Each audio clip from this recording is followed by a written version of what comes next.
Me talking to a random person is absurd. Getting a pet is absurd. Playing video games is absurd. But something like writing a book isn't absurd if it will outlast me, right? That is because serves a greater appeal. However, the moment of writing a book is most definitely absurd, despite the appeal to something greater, because the appeal to something greater is also absurd on a long enough time scale. Stay with me here. Getting a pet is absurd because it will one day die, but I will enjoy its company in the moment. Playing games and watching movies is absurd because it will end, yet I will have enjoyed them in the moment. Writing a book will outlast me, but for how long? And the extent to which it outlasts me will be the moment that others experience and not myself. But even that prolonged moment that they experience the book, it will be absurd, because one day it will be over and forgotten and only enjoyed in the moment of existence. Now, what does this have to do with God, you may be wondering?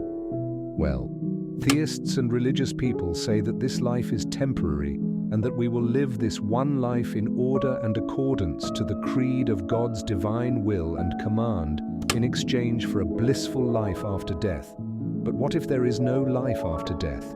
What if this is it? And if this is it, how absurd and stupid is this?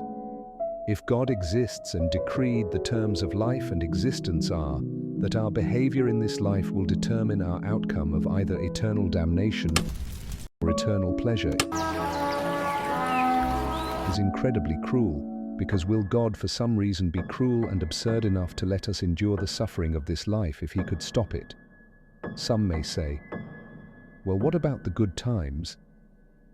I would say that we suffer for the greater appeal of happiness. We want the higher paying job, for more money, for more opportunity to new experiences, so that we could be happy.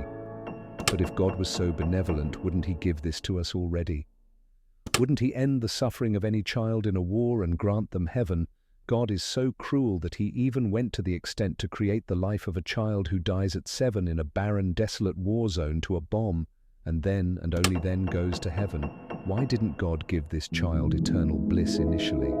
Is it to subject the parent to a lesson? If so, what kind of lesson like this would a benevolent God subject a person to? Because to me, this is truly cruel and absurd. And if it is for the development of the parent, why subject that human to such pain to allow him to worship and strengthen his faith to God so that he too can go to heaven? It's all completely absurd. People use religion to run away from the absurdity of the world and existence, to hide from it and use a holy book as their shield to the crippling truth. They choose to believe that even if life is spent in vain, spent in engaging in everything that they don't really want to do, then it is okay because God determined it for them, and that so long as they worshipped God, they will bear the fruits of their meaningless labor and suffering after death, while some of them will still be doubting deep down whether God even is real, whether they are squandering their life away and not making the most of it. All because God, in an absurd and cruel manner, promised them peace after the chaos that is life. Is this a God to believe in? Is this a God that is kind? I'm not sure.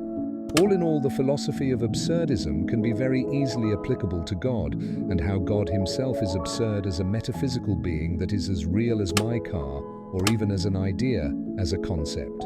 But that is the end of this video. I hope I have opened people up to new possibilities of perception for life, and that people could even have debates in the comments. So make sure to like and subscribe, as it helps the channel greatly. Thank you for watching.